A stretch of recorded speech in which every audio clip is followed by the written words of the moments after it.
You know what it is I love about being Spider-Man?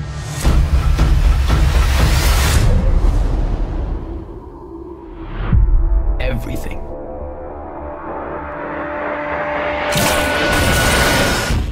Welcome to Miami, Andrew. We have a few questions for you. What power do you really want in real life? You know, I think it'd be really cool to be able to do the swinging Spider-Man. I don't know. What about you? What would you guys choose? The same. Same? Swinging? Oh, just flying. Flying, like Superman? Yeah, I agree. That's pretty cool. I forgot number question two. Do you use a stuntman? Sometimes, yeah. I do like 65% of the stunts and myself because I love it. It's just like, you know, playing pretend as being Spider-Man is the best. But then there are these two really cool stuntmen. One of them is a skateboarder and one of them is a martial artist. And they do all the really, really tough stuff that I can't do. Peter Parker, Harry Osborn. It's been 10 years. What have you been up to?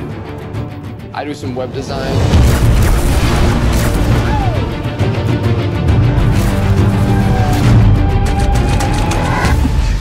Nice arm. It's just the wrist, just on the wrist, buddy.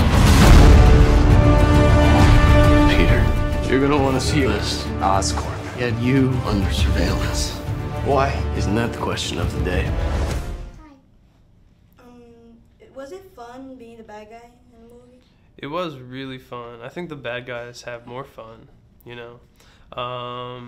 And it's like when you play dress up and you're a kid and there's the good guy, but then there has to be the bad guy too, you know, to keep it interesting. What do you do during the movie and behind the scenes? Well, I just, you know, it takes, like, for my makeup when I'm the Green Goblin takes 3.5 hours, and then it takes me an hour to get into my superhero suit, and then we're filming, and then we go, and we're, you know, just trying to make the movie the best it can be and find the best version of the scenes so that when you guys go and see it, you have a really good time. Change the world, then let's go catch a spider. I made a choice. This is my path.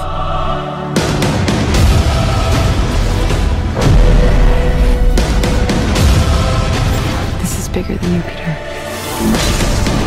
I'm the only one who can stop them. Gotta go. I'm coming with you. Come on, it's too dangerous. Sorry, I love you. Don't hate me. Peter! It's a lot of adrenaline to be Spider-Man girlfriend. Yes. How you handle a real relationship after that, because you're jumping from a bridge to other one. You have a lot of emotion daily. Yeah, there's a lot that happens between Peter and Gwen. I think Peter's obligations as Spider-Man are pretty immense. So yeah, that's a big part of the movie, is dealing with the tension of having to be Spider-Man and how does he balance that in his life, and Gwen moving forward with her own life in the midst of all of that. Which superpower do you want in real life? I'd like to be able to teleport. Where do you want to go? Anywhere. I just like the ability to be, you know, home for lunch and then come back and do my work during the day. I think it would be nice to be able to.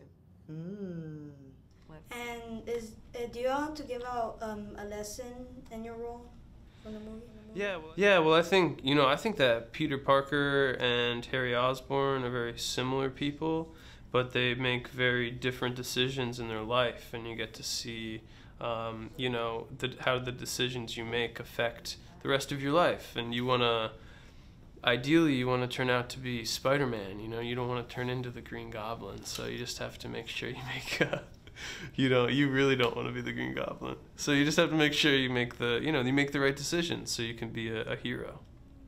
What happens if something crazy from the movie actually happened in real life? What would you do? I'd run away. You said he would call 911. You call 911? That's smart. I would run away and call 911 at the same time.